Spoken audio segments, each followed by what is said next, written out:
Nos acompaña el día de hoy Fojuk con Pablo Rodríguez, director ejecutivo. ¿Cómo estáis? Bien, ¿y tú? Bien, te extrañamos la semana pasada. Estuve medio enfermo, pero la Katy lo hizo. No, excelente. ¿Él después? No, excelente. ¿El colaboral? Sí, tendré que superar. Lo hizo súper bien, enseñó muchísimo, y te ponen el serrucho. Nos enseñó hartas cosas, Pablo, pero yo sé que hoy día tú también nos vas a tener un tema interesante que yo, como bien decía, a la gente de su casa le va a importar bastante. Exactamente. No, este año y los años que han pasado se ha caracterizado porque ha aumentado la población que no tiene mucho acceso a los alimentos. Por lo cual para nosotros es importante y relevante que las personas entiendan lo trascendental que es cuidar tu alimentación y qué significa alimentarse, porque las personas muchas veces creen que alimentarse con cualquier cosa es lo mismo, pero no es lo mismo. Y eso es lo que nosotros hoy día queremos hablar y sobre todo dejar este mensaje que acá nosotros ponemos, que es cultiva tu propio alimento. Hoy en día es posible, hoy en día una persona puede autoabastecerse y poder producir su propio alimento. Pablo, respecto a eso, yo creo que nosotros tenemos, además de mucha negatividad frente al tema, muchos mitos. De repente creemos que porque acá hace tanto frío que no se nos van a dar las frutas o las verduras, o que si vivimos en un departamento no va a ser suficiente si es que plantamos alguna que otra cosa, no vamos a tener la suficiente luz.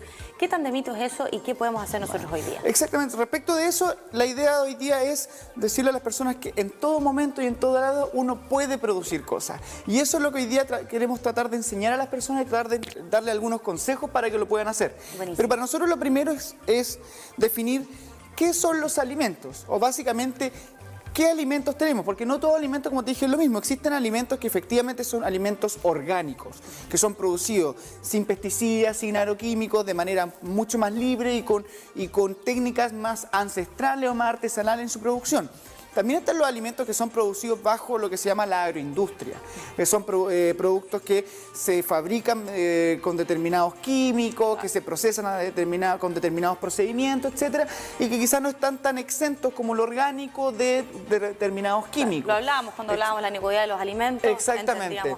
También tenemos los productos, por ejemplo, que son sucedáneos, que son finalmente como productos de menor calidad y que tratan de parecerse a los productos reales. Por ejemplo, hoy en día en muchas supermercado uno encuentra estas empanaditas congeladas que es desde queso, pero finalmente es una empanada con un sucedáneo, con sabor a queso. El famoso sucedáneo jugo de limón. Exactamente. La palta sucedánea, digamos. Todos estos sucedáneos que no son el producto en sí, sino que son, digamos, productos de menor calidad, pero que tienen idéntico sabor y que trata de parecerse.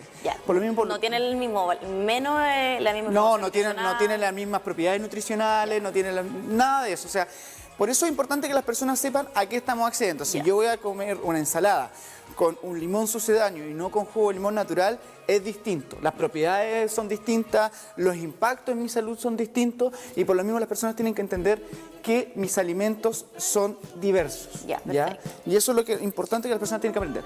Pero respecto esto mismo de que mis alimentos son diversos, también tenemos que empezar a hablar sobre la calidad y precios de los alimentos. Porque no todo alimento tiene la misma calidad y tampoco no todo alimento tiene los mismos precios. Y cómo se manejan los precios de los alimentos, que algo habló Katy la semana pasada. Respecto a la calidad de los alimentos está entendida tanto a sus propiedades, digamos, más sensoriales, como su sabor, su olor, la textura que puede tener el alimento, que es importante para dentro de este gran concepto de calidad del alimento.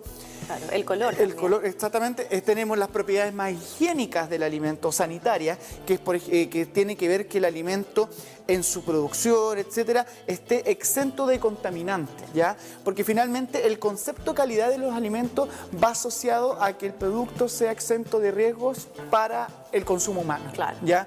Y respecto a eso, por lo mismo, cuando uno quiere vigilar la calidad del alimento, tiene que fijarse muy bien respecto a que no haya sido expuesto a procesos que puedan contaminar el alimento. Y el tercer concepto que va ligado a esto también, dentro del mismo tema de salubridad y de higiene del alimento, tiene que ver todo lo que se llama la trazabilidad del alimento, desde que se cosecha propiamente tal hasta que llega. O sea, tiene que ojalá ver si es que las condiciones de refrigeración son adecuadas, las condiciones de almacenamiento son adecuadas, porque hace un par de años atrás, no lo recuerdo muy bien, pero se descubrió que un supermercado almacenaba el alimento en condiciones insalubres. podre. O sea, que la fruta estaba a ras de suelo y de ahí después la llevaban hacia las góndolas para el consumo humano. Entonces, finalmente ahí se produce una contaminación del alimento y eso puede impactar negativamente la salud humana. Ahí, Pablo, yo quería hacerte la consulta porque la verdad, parte de lo que nosotros nos alimentamos es nuestra responsabilidad. Hay obviamente una responsabilidad que está después de la agroindustria, digamos, de las personas que lo comercializan, pero también de nosotros. ¿Cómo yo puedo saber en este caso? Justamente hace unos días atrás tuvimos un espacio de superalimentos y la persona que nos planteaba esto nos decía que la carne, que el proceso de la carne muchas veces era, bueno, se extraía la carne, digamos, se congelaba, se descongelaba, se volvía a congelar y después la comercializaban nuevamente a una temperatura congelada.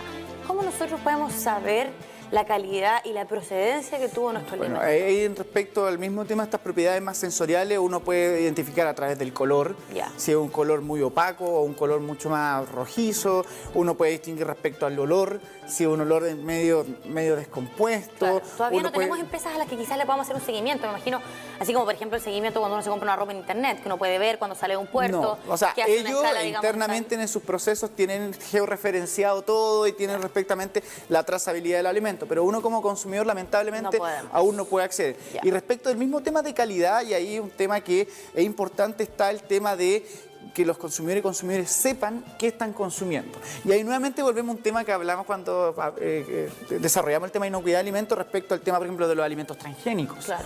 Que uno finalmente no sabe cuándo está accediendo a alimentos transgénicos y eso es parte de lo que se debería garantizar como calidad del alimento, que tiene que ver cómo yo sé lo que estoy consumiendo. Claro, entonces, debería estar en la etiqueta, digamos. Exactamente. Y el otro concepto tiene que ver con el precio de los alimentos. Y aquí es importante también que las personas sepan, y como Katy lo habló la semana pasada, que el precio depende muchas veces de variables económicas más que de condiciones del clima propiamente tal. Hay muchas veces que se encarecen los precios de determinados productos y no necesariamente porque el clima no haya acompañado, digamos, la producción del alimento, sino más bien tiene que ver por especulación. Sí. Entonces, por lo mismo, también es importante que las personas sepan que hoy en día el mercado de los alimentos es un mercado que no está tan bien regulado de un punto de vista comercial como uno quisiera. Claro. De un punto de vista sanitario uno puede decir, sí, está regulado.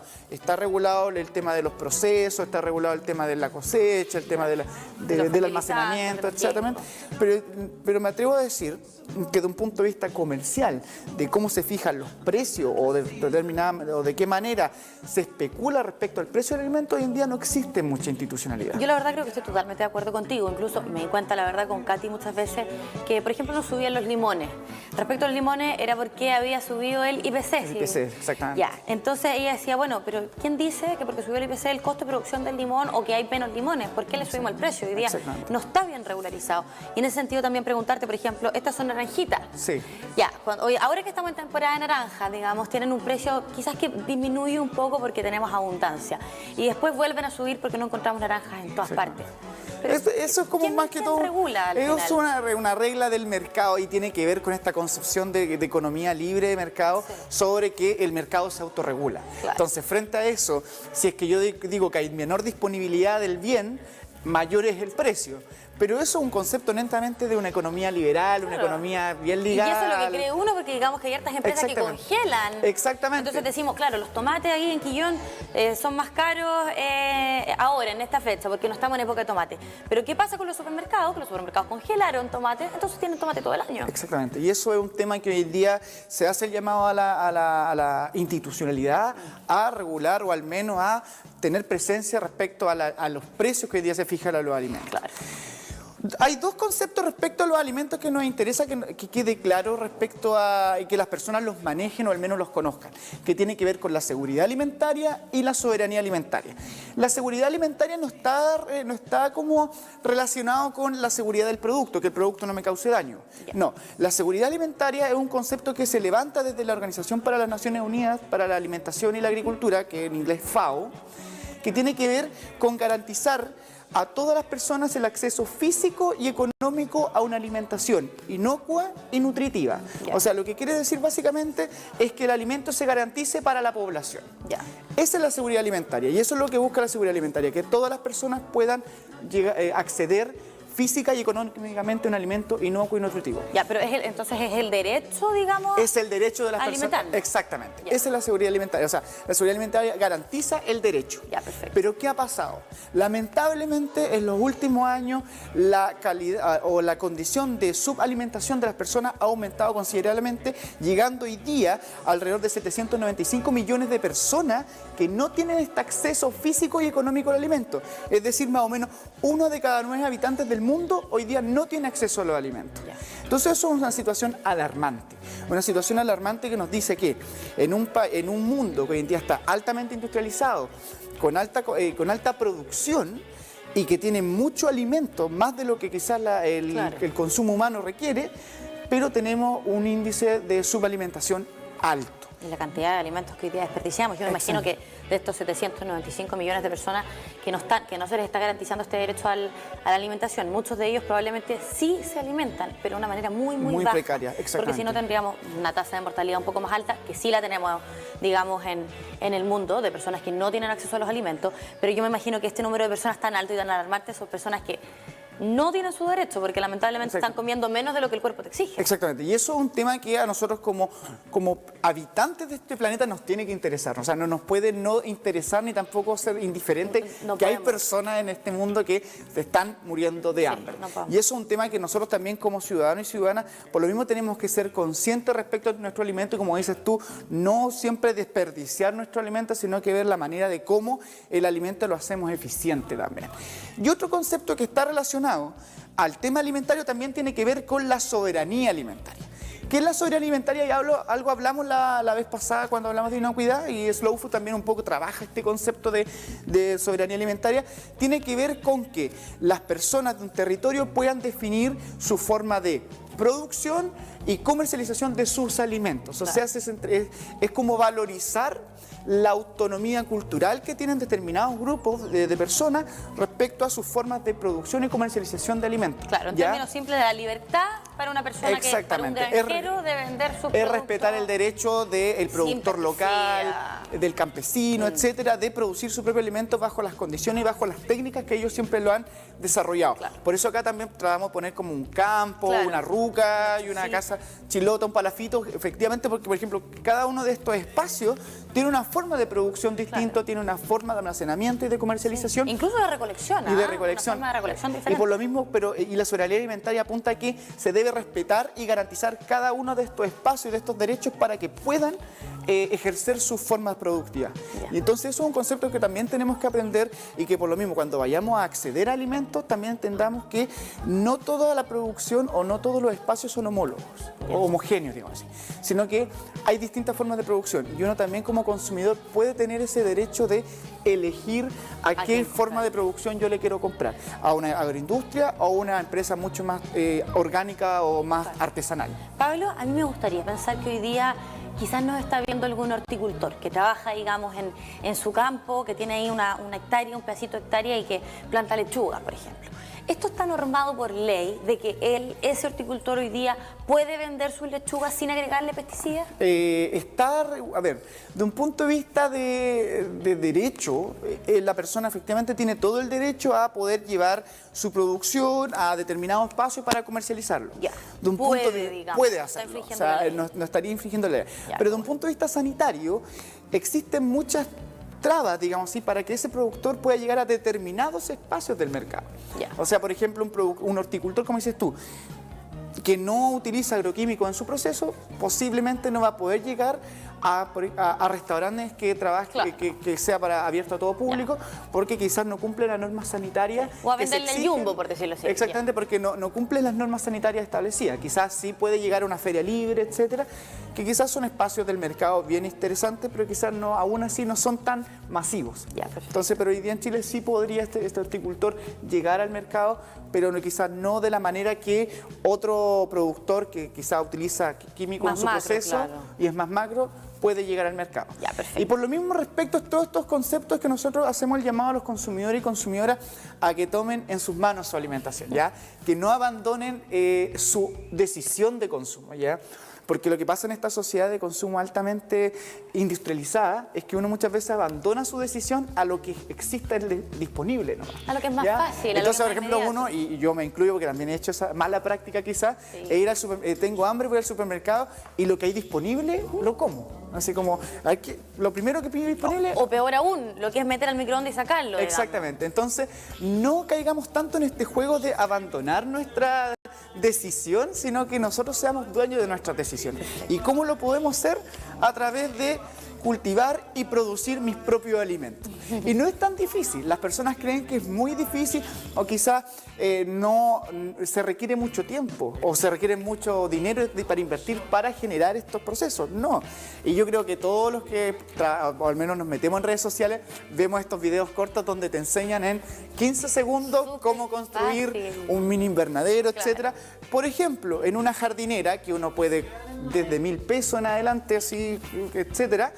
Puede, por ejemplo, generar ahí tierra de hoja, que no necesariamente tiene que comprar esta tierra industrial, sino que puede ir a un cerro donde la tierra esté más mojada, más húmeda, etcétera, más fértil, y llevarme tierra. O sea, yo no estoy generando tampoco ninguna infracción al llevarme tierra de un cerro. Y puedo generar, por ejemplo, unos tomatitos en una jardinera, en mi balcón, dentro de mi cocina misma, en mi patio, en un lugar, y yo puedo consumir mis propios tomates.